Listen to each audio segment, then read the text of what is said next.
Welcome to Bill and Tony's Excellent Adventure in Music.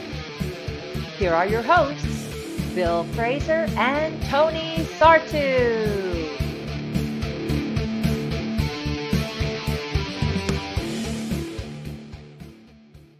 Welcome to Bill and Tony's Excellent Adventure in Movies. I'm Bill, And I'm Tony.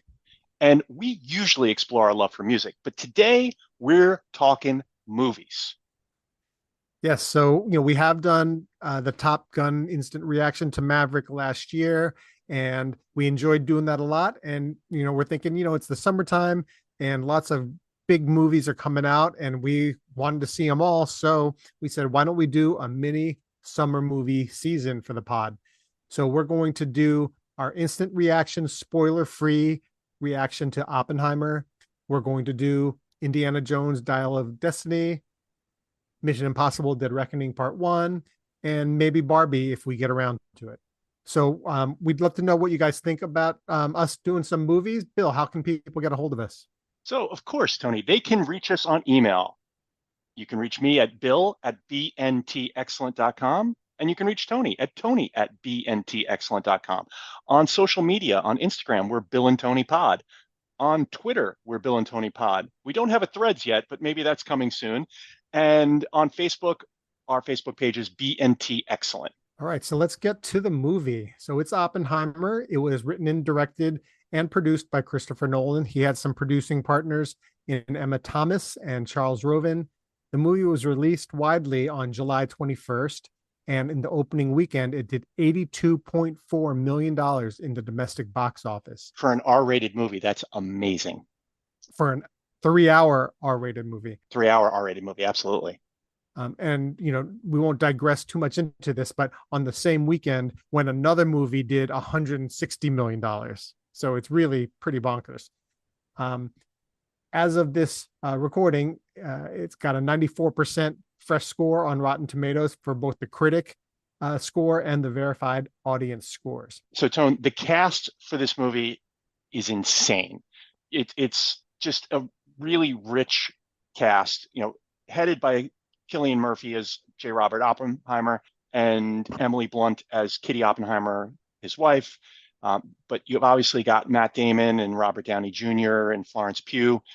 But then you've got a wonderful array of just incredibly talented actors that they layer in around Josh Hartnett, Jack Quaid, Casey Affleck, Rami Malek, Kenneth Branagh, Gary Oldman, Josh Peck, Matthew Modine, and David Krumholtz. And I'm not hitting everybody by a long shot. Yeah, I didn't go into the movie. I knew who I saw in the commercials and whatnot, but like every few minutes, I'd be like, holy crap, is that Jack Quaid? Is that Rami Malek? So it was really just almost, it was not distracting. It was just like, oh, wow, that's pretty cool.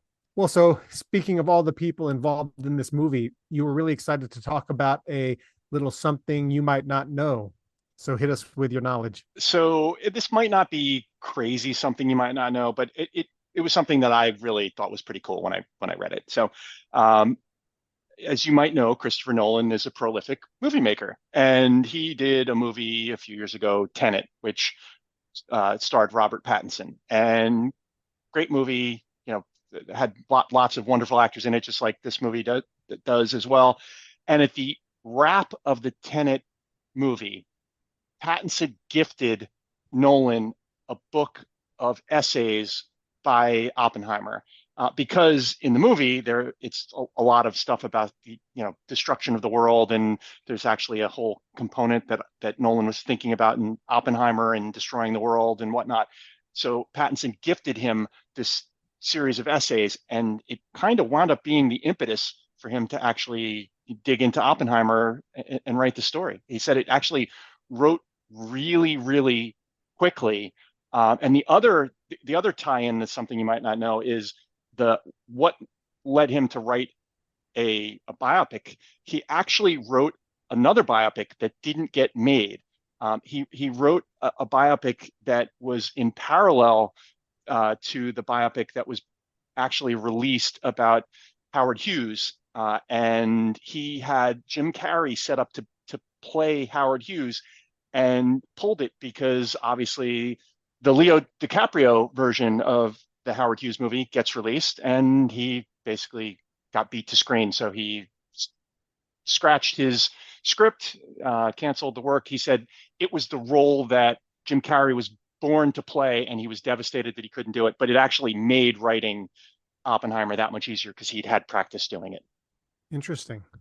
So what's really fascinating about that is then, this isn't one of those movies that has been, sort of in the works for years. It seems like, this went from idea to screen in a couple of years. That's really what it seems like played out. It was, he just kind of caught fire with it. He was able to put it together really, really quickly.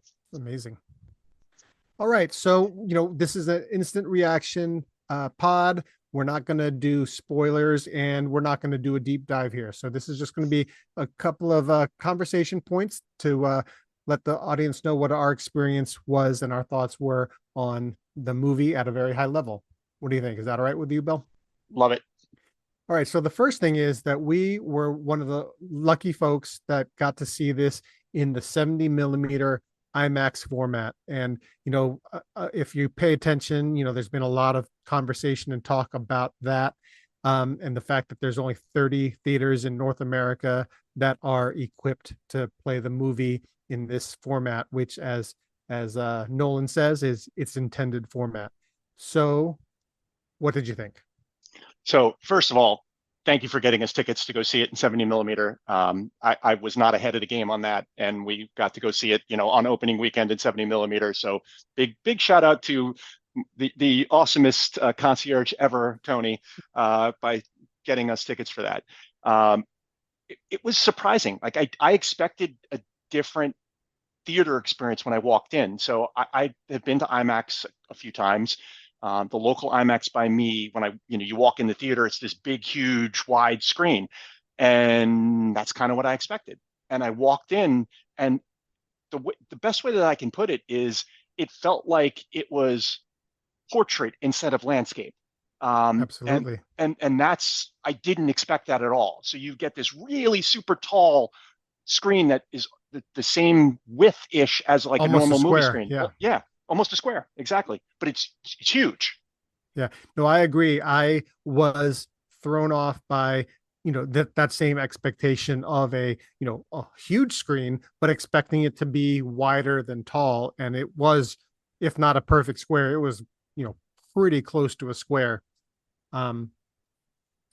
So yeah, no, I definitely was thrown off just for a little bit about that, but it didn't take but a couple of minutes for me to have the exact experience that Nolan described. I'd never seen a movie in this format before. Not too many folks have, as far as a feature film.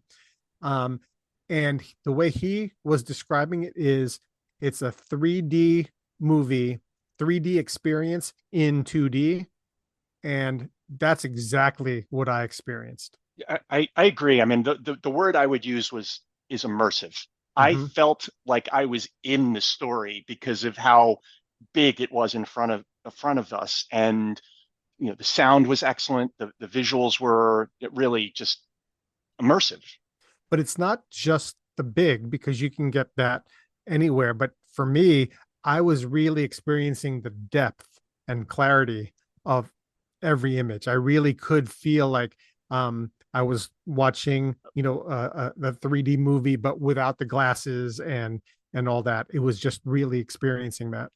The other thing about the theater that I didn't expect in the 70 millimeter IMAX is it was almost like stadium more vertical. So Mm-hmm. it was a compact theater. So when I say immersive and big screen, you're still pretty close to it. So Right. it's like you're very in the story, like it's right there. So you've got this really amazing imagery, and it's just right there. Like you could reach out and touch it. Mm-hmm. It almost felt like if you've gone on like Soarin' or whatever in Disney, it's like Yeah. that type of experience. And I'll bet you that's how that stuff is shot.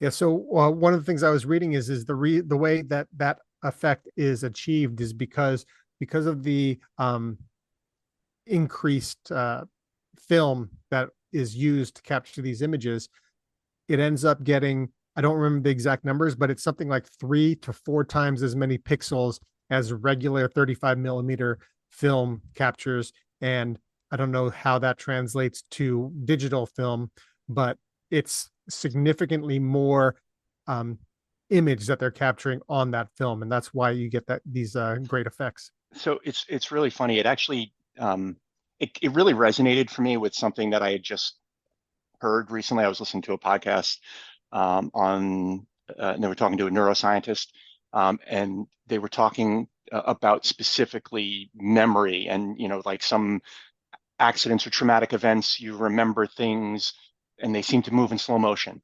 And the way that the neuroscientist explained it, he said, no, we actually tested this. And what really happens is that in that type of experience, you're just writing much denser memory. So when you recall it, it feels like it's in slow motion. And that's also why when you have a weekend where you're doing all these different things and you have new memories and whatnot, it feels like it's a longer weekend. And you have a weekend where you do nothing, it's like, oh, that went by so quick. It's a similar type experience with the film. Like it's just so dense, like it's so packed. It's just a very That's an compelling interesting experience. analogy. Well, you're talking about memories, and what makes me think and that leads me to think about the time shifting and trying to follow this movie. Nolan is known for time shifting and perspective shifting, and if Inception and Memento and Tenet, and then this. So, in your opinion, was it easy to follow? How hard or how easy was it to follow the movie as it time shifted? I thought it was relatively easy to follow. I think it maybe took me a couple of minutes at the beginning to kind of know how it was going in and out. So when it started, I wasn't sure how it was going to flow. And it kind of started to make sense as the movie You got played the hang out. of it? Yeah, I feel like I didn't at the very beginning. I was like, okay, this is interesting. I'm not sure, how this is going to flow. And then it started to make complete sense to me. Yeah, so it it was easier than some of his other movies, but it definitely was uh took some work to just try to um order what I was seeing in my mind, just to follow the story. And I guess that leads us to part of that confusion for me, is the use of color. And I know you wanted to talk about that. Yeah, so that was like completely fascinating, and I was I didn't make a great connection on the use of color in black and white when I was sitting in the theater. Um, but I have read some things about what was intended. These are things that I've heard, I think, in interviews with Nolan and others. So I don't think it's anything, that can't be talked about without spoiling the movie. But I think the intent, based upon what I've heard, is that color is in Oppenheimer's view and black and white is in other characters' view.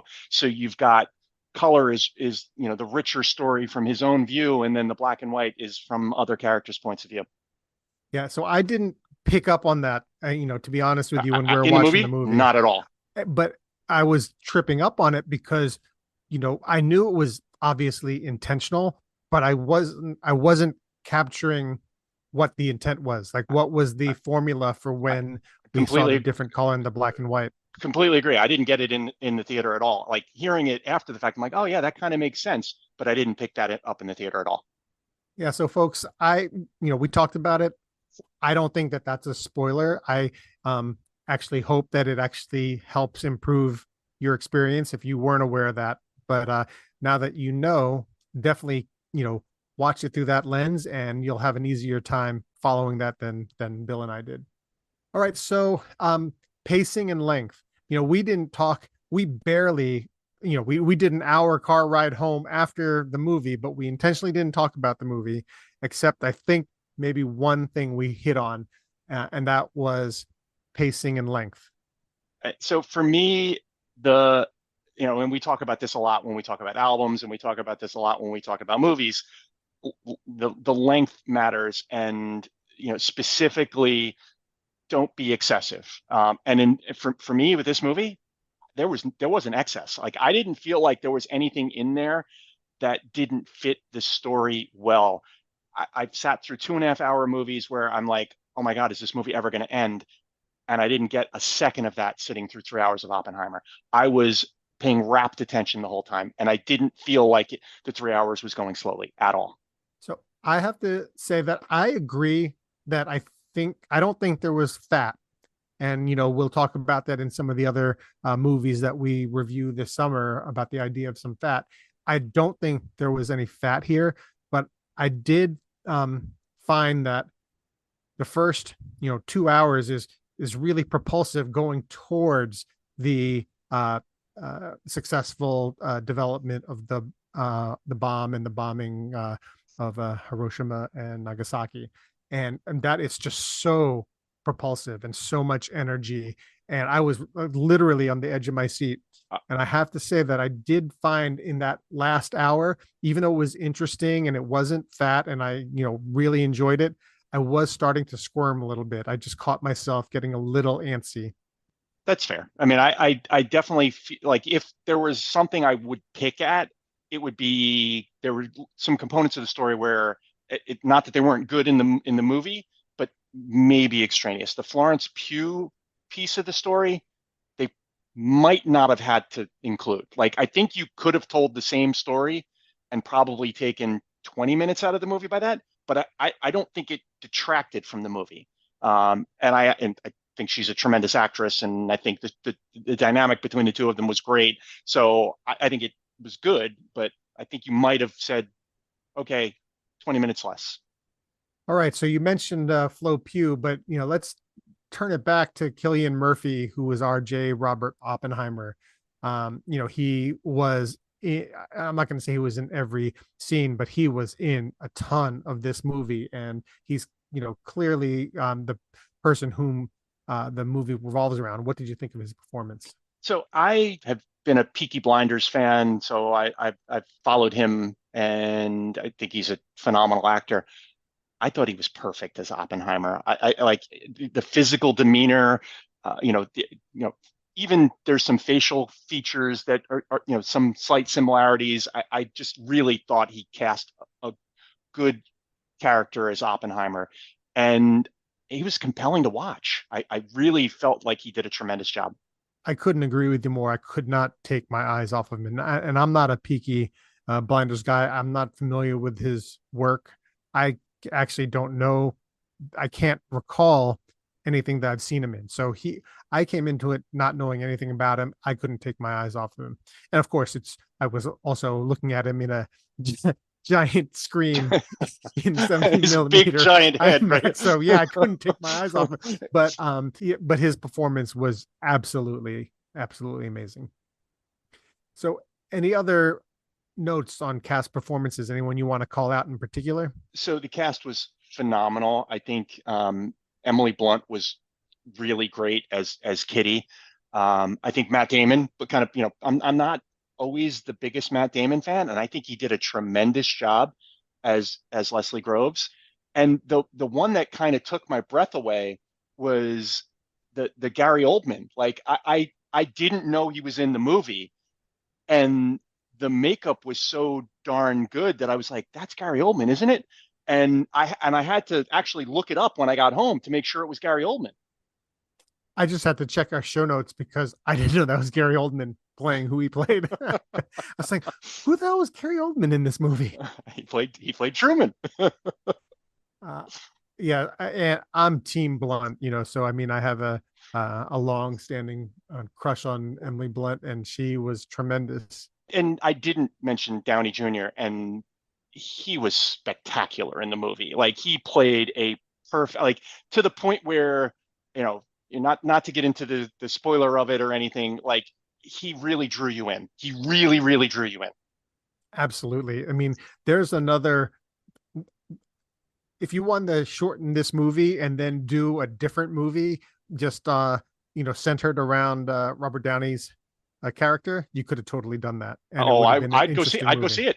I'd go see it. Absolutely. Yeah, his performance is great. It's just great to see, someone who was, once one of our great actors, and then, basically, he made $1 billion, but he's been in, acting purgatory for 15 years. And it's great to see him get to actually be something that isn't a Marvel superhero. No, agreed. And I can't get enough Kenneth Branagh in parts like he did with Niels Bohr. Like perfect. Like he was so perfect for that part. It was amazing. Well, I'm as you know, I'm a big Hercule Poirot fan, and I just absolutely, I mean, no one is ever going to top the David Suchet PBS stuff, but I've really grown to love Branagh's movies, and I'm I looking forward to the next one that's coming out later this year. completely agree. Yeah, I saw the trailer for it and I'm like, wow, that looks awesome. So All right, so as we get to the end here, how did you feel at the end of the movie? it's a heavy movie. It is a lot to process, and it left me with a lot of parallels to what's going on with AI and Chat GPT and generative AI specifically. And I think the interviews I've seen with Nolan, he's not as doom and gloom on generative AI as the atomic bomb. But I think where we are as far as the impact of something technologically, it's analogous, and it's definitely moving to see what Oppenheimer had to deal with in the decision-making process and how he had to live with himself after the fact, and how he got marginalized in history in a lot of ways, and whatnot. And the interplay with him and Einstein in the movie was phenomenal. Like, and how that kind of played into the story. So I really think that for me, when I left the movie, I was just maybe in a dark place, candidly. Not feeling the most positive about all things in the world, but just really moved by the movie. Yeah, it's taken a lot of mental effort for me to um wall off the uh fifth grader memory, or the fifth grade me from this movie, because we're the same age, and we were not fit, maybe it was like third or second, but third or fourth grade, but whatever it is, we were the same age in 1981 or whenever the day after came out, and that movie just terrified me for years. And have grown accustomed to all that, and put it out of mind, but this movie definitely brought some of those memories back from childhood. So I have managed to wall that off, but it's still sitting there with you. I think that's a really good callback. I think that's the type of impact I felt leaving the theater was that type of an impact. That's a great callback. All right, so we're going to finish with our overall grade for the movie. How are we grading movies for our summer movie season? So we use a grading curve of 0 to 5, 5 being the best, 0 being the worst. And we're going to use the movie itself to actually come up with out of what. So, Tone, I think, we're talking Oppenheimer. I think we know what it has to be, right? No doubt. It couldn't be anything else but a mushroom cloud. It has to be Mushroom Cloud. And before we give our final grades, just shouts out to our group chat, our pop culture group chat, who inspired us for the movie grading scheme. And so now, why don't you tell us, Bill, how many mushroom clouds does this movie give you? I'm going to give it 5 Mushroom Clouds. I just was, it's one of the movies that I've seen in the past several years that has impacted me the most. I think the thing about a movie for me is it should be something that is compelling, that you can't take your eyes off and you want to watch, and you want to watch to the end, and you don't want to get up and go to the restroom or whatever. You don't want to pause it. You don't want to anything. You're just so immersed in it. And tick, tick, tick, check, check, check. It did that across the board for me. It is a knock it out of the park, just tremendous movie. Candidly, if it doesn't win Best Picture this year, somebody did something wrong. Yeah. Like, there's no way that that's not the Best Picture that's made in 2023. Sorry. Yeah, no, I agree with you. So, and I'm also at a 5 mushroom cloud for me. I'll say that what absolutely makes it a no-brainer was that 70 millimeter IMAX experience, because that was truly extraordinary. I'd say if I was, nitpicking, and this is just regular format, I could have been talked into a 4.5, but because of the cinematic achievement of what was done on top of an incredible film, it's a no-brainer 5 out of 5 for me. So are you going to go see it again?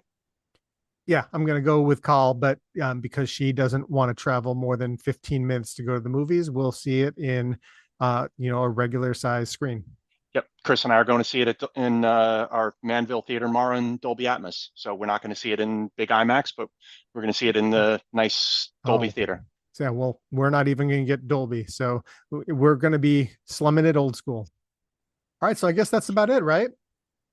Yeah. So what final thoughts? Any last thoughts on the movie? No, just really excited to have, these big time movies back. And even if they're not all 5 out of 5s, it's still great to see movie stars doing movie star things. I agree with you wholeheartedly. And I would encourage everyone who loves movies to go see this movie in the theater. It's an experience. Go see it. If you love movies, go see this movie in the theater on the biggest, best screen that you possibly can. Absolutely. All right, so take us out. All right, everybody. Thank you for listening to Bill and Tony's Excellent Adventure in Movies. And we're going to be continuing our summer series, so stay tuned and listen, because we're going to be dropping some episodes on the movies that we mentioned at the beginning of the pod. So look forward to sharing our thoughts with you. Absolutely can't wait. Thanks a lot, everyone.